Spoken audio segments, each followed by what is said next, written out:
How are we feeling, Sooner Nation?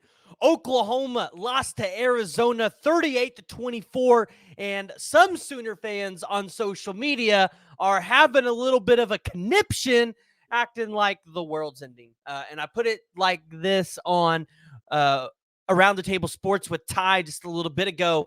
It's my favorite meme. It's Chicken Little running around the town square saying, the sky is falling, the sky is falling. That's what you're going to hear from some fans. But today, we got to break down a question that Ty asked on his show that I absolutely love. Is it time to panic? And then also, we got to break down about what we learned because last night, even though Oklahoma lost by 2 scores, had 6 turnovers, I really feel like we learned a lot about what this team can be going into the SEC and a little bit more about what we should expect next year. But before we dive into it, guys, 38,000 of you guys are new to the podcast this month. 38,000 of you have never watched my show. You've watched it this month. So appreciate you guys tuning in. Thank you for tuning into the PG Show where we talk about all things college football. You know, I got to talk about Oklahoma a little bit more than the other teams because I love Oklahoma. You love to hear about Oklahoma. And that's why you come to listen to me.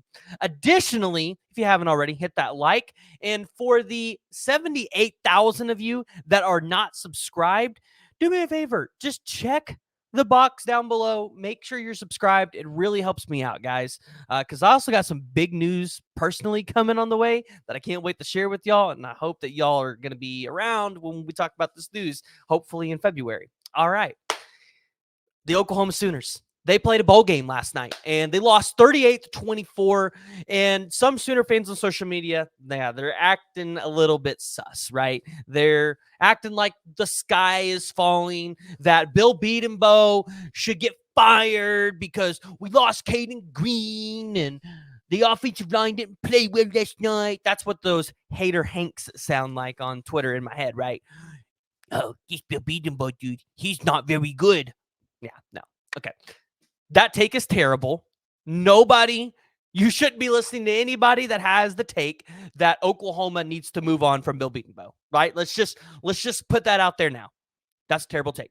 Bill Bedenbaugh had to piece together an offensive line, and I say piece together an offensive line. Really, he just had to replace the center, and then, he had to replace Caden Green. Not too hard because Troy Everett and Joshua Bates, they've been with the team.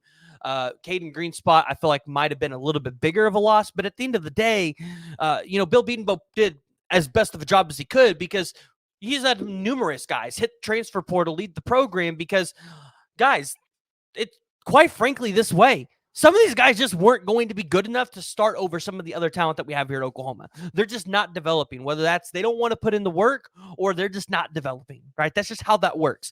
Caden Green, completely different situation from what we've heard, right? It just sounds like it was an operational breakdown.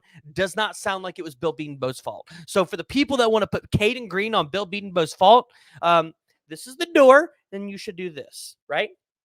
Walk out. Okay. I'm done with that rant. We got to talk about Jackson Arnold, right? First game starting, and we got to learn a lot about Jackson Arnold last night because he threw 2 interceptions in the first quarter, came out on that third possession and just decided, I'm going to be cool, calm, and composed. I'm going to go out here, and I am going to reset, and ultimately ended up going, I believe at that time was 9 of 10, 100 yards, 37 rushing yards, and 1 touchdown. And we started to look at it and go, oh, SEC defenses better be taking notice because Jackson Arnold is that dude. And then ultimately, as you watch the game progress, Jackson Arnold still made mistakes. Jackson Arnold had a fumble. He had another interception, which one of the interceptions, you could say it was his fault or it really wasn't. Regardless, Oklahoma had 6 turnovers, and you can't win a game turning the balls over 6 times, right? You just can't. Now, in terms of Jackson Arnold, what we learned is he has a lot of upside, but he has a lot of growing to do. Because one thing that I noticed was he looks calm in the pocket, but I don't want to accuse him of not checking his progressions, but it didn't look like he was checking his progressions that well. It looked like he would check the first guy, he would stare him down, and that's who he would throw to. And sometimes he'd check his progressions, but I understand the college game is moving a lot faster than the high school game. So for him to go through and check 1, 2, 3, 4, and then make that decision, right? Or just go with whoever's open at that time, that's just something that you're going to learn as the game comes to you, as you play a little bit more, as you get more first team reps. And I believe he's going to get that this offseason. And, another thing we learned is earlier in the game, you saw Jackson Arnold throw an absolute bomb to Brennan Thompson, catching him in stride. That's not something we've seen Dylan Gabriel be able to do. Now, Brennan Thompson is a little bit more healthier, so that helps as well. But there were multiple times where it looked like Jackson Arnold was just throwing absolute rockets to Drake Stoops and Farouk. So I believe you're going to see a lot of that get cleaned up in the offseason. You'll get more time to work with Latrell and Joe John Finley, and you're going to get a cleaner quarterback. Now, Jackson Arnold got an opportunity to show the world, hey, I'm not only a guy that can just throw the ball and sling that around, I'm a guy that can kill you with my legs too. So Jackson Arnold was running the ball. He ran it pretty well. And, if you're an SEC defense, you're going to have to be aware of that now. You're going to have to be aware of Oklahoma has a dual threat quarterback. And just because he looks 6'3", 6'4", does not mean he can't do that. So love what we got to see out of Jackson Arnold last night. But again, I think it validates what I was saying earlier in the year when Oklahoma fans at the beginning of the season and all throughout the year, let me rephrase that. Not all, some Oklahoma fans were saying, hey, let's not play Dylan Gabriel. Let's play Jackson Arnold. Let's play the 5-star. And I was like, you don't want to play a true freshman quarterback, right? And I alluded to Caleb Williams and said, hey, he's really good, but look at the Baylor game, the Oklahoma State game, which the Oklahoma State game, he still played well. He just made a couple mistakes. And this is why. Because no matter how good the quarterback is, no matter how talented they are, and this is no knock on Jackson Arnold, they need a year to sit in the system, learn the college game, to come out there and be great. Now, sometimes you have no option. You have no choice, like the BYU game. But guess what? If you can prevent it, you should. Look at the Chiefs with Patrick Mahomes. They had a perfectly capable quarterback. They brought in Patrick Mahomes, sat him, let him learn the NFL game, let him be in a system for a year, and then said, hey, we're going to make you the starter now. And then now the Chiefs potentially have a Hall of Famer quarterback. Now, I'm not saying that works in every situation, but that's kind of what you got to do sometimes, right? Development, get them in the system, let them learn the playbook, let them experience the game itself so that it doesn't hit them like a freight train when they come out. Now, looking at Oklahoma as a whole, right? And I'm going to pull up some stats here in just a second. You look at the box score, and you would say Oklahoma probably should have won this game. I mean, they only missed on two things in the box score: completion and attempts and yards per average on that. Otherwise, they got almost 600 yards of total offense. They outdid Arizona on plays. I mean, molly-whopped them in rushing yards. I mean, Oklahoma had 6 turnovers. They almost had 600 yards. Guys, am I crazy to say Oklahoma could have had 800? This team could have 800 yards on the number 36 overall total defense in the country if they didn't have 6 turnovers. That's how good this offensive was. Yet some of y'all still have your complaints and want to fire people, but yeah, okay. I thought it was interesting to see Seth Latrell and Joe John Finley call the game that they did, and here's the reason why. I saw something in the game that I don't think a lot of other people noticed. And you can jump down the comments below and let me know if you caught this as well. Oklahoma lost time of possession 28 minutes, 31 minutes. But before they had those last 3 turnovers, Oklahoma at one point was leading time of possession. And then for a while, it was still tied in time of possession. One thing we haven't seen with the offense before is seeing Oklahoma control time of possession and give their defense long breaks. Right? They usually score fast. Defense is playing a lot of snaps. If it wasn't for the 6 turnovers, I think this defense plays an A++ game. They look completely different. right? Because they're not going to be out on the field as much. And Oklahoma was controlling the clock, something they haven't done in a long time the way that they were doing in this game. So if that's any indication that Seth Littrell and Joe John Finley are going to be able to move the ball at will and control time of possession so that the defense is not out there playing 100-plus snaps a game, I'm here for it. I'm here for it. Now, I want to look at Arizona. Very good team. Very good team. Like, I was talking to Ty about this, and I said, if we had a 12-team playoff, Arizona would have been in a 12-team playoff. And they probably wouldn't have won the national championship because I think there was only about 6 teams that could have did it this year. But they would have given somebody a run for their money. They probably would have made the second round. That's how good Arizona is. And they had a true freshman at quarterback, Noah Fafita. And then they had that McMillan guy at the receiver who had 10 receptions for 160 yards. Both of these programs have a really bright future. Now, here's why Oklahoma fans should be really excited. At least right now, you're returning your entire wide receiver core. You've got Jaden Gibson, Nick Anderson. You have Andrell Anthony. You have Deion Burks. I believe Jalil Farouk's coming back. You have Zion Kearney coming in. You have Petaway there. You have Ivan Carrion. You have, I know I'm missing somebody. We have so many wide receivers. Like, I just can't even think of them all. This is an absolutely phenomenal wide receiver room. Jackson Arnold is going to have an absolute field day next year. Not to mention, you got Devon Mitchell, Cade McKinstry, Caden Helms at the tight end position, and Bauer Sharp. Then I look at the running back. You've got Gavin Sawchuk returning, Javonte Barnes, and I expect both of those guys will be healthy. Charlie Walker, still up in the air, but after last night, I don't think he's coming back. Caleb Hicks, Emeka Megwa, Sam Franklin, plus Taylor Tatum and Xavier Robinson. That's 7 guys at the running back position that are all dudes. Excited about that. Your only question mark is the offensive line, which I trust Bill Bedenbaugh to get enough guys in that room to be able to put out a competent offensive line that's going to be able to create holes, block for those running backs, and give Jackson Arnold enough time to get those wide receivers the ball. Because those wide receivers are going to create space. They're going to be problems next year. In a second season with Emmett Jones, yeah. Then I look at the defense. You're returning Jacob Lacey, DeJoun Terry on the defensive line. R. Mason Thomas and PJ Adebayor at the edge positions. Ethan Downs is coming back. Linebacker, you're returning that whole room.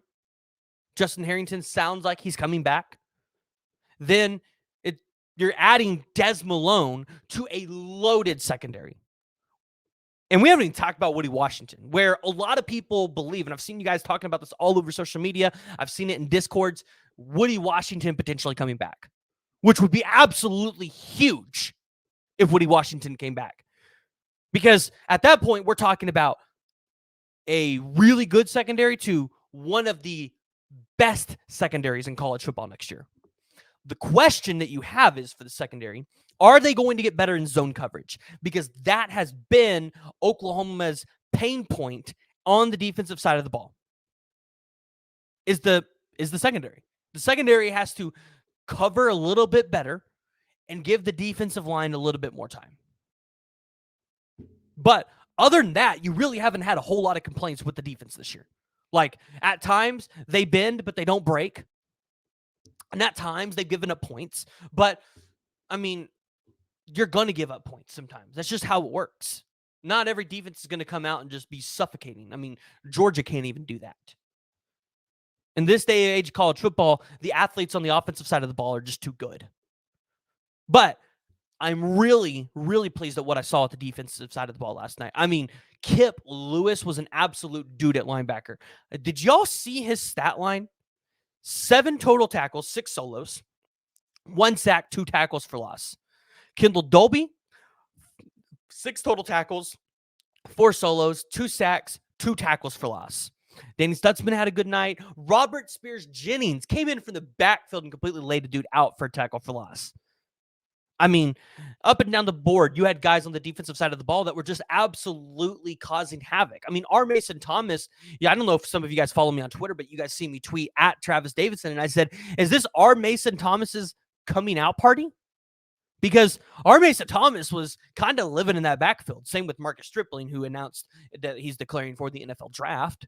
But you're returning the Trace Ford. Like, I'm really excited about this defense next year. It's going to be the third year in the program. You're going to have second-year guys out of that 2022 class, which has been highly anticipated for a lot of OU fans. And then not to mention, you're going to be bringing in other transfers on the defensive line and maybe one more elsewhere. And you're going to go, Venables is going to have his guys. The crazy thing is, in Venables' second year, OU fans are pissed off about winning 10 games. They're whining and moaning about winning 10 games. Now, again, that might not be all of you. That might not be the guys that might not be you guys that are watching my videos. But we have seen them on message boards. We have seen them on Twitter. We have seen them on Facebook. We've seen them in the comments complaining about 10 wins. And I get it. Oklahoma should be 12-0. Like, everybody felt like at the end of the season, OU should be 12-0. But they're not. They lost 2 games. And everybody that you watch on social media, go back. I dare you to find me somebody on YouTube or has a podcast that said Oklahoma was going undefeated. I dare you to find me somebody that said that. Because most people said Oklahoma's getting 2 or 3 losses. Like, they're going to be improved, but the odds that they improve that much is not there. Yet people are complaining about Oklahoma going out there and winning 10 games after a 6-7 season. What's going to happen when Oklahoma wins 10 games with this schedule right here? This one right here. Because you're probably going to start the season out 4-0. Then you go to Jordan-Hare, which you should be able to beat Auburn. So you're going 5-0 before you play Texas. And let's just say you lose the Texas game because it's the Texas game. You're probably beating South Carolina. Ole Miss is going to be tough, but, I mean, come on. Maine, you're winning that one. You're beating Mizzou. You're beating Mizzou. We're not entertaining the idea of you losing to Mizzou. Let's say you lose to Bama, but you beat LSU.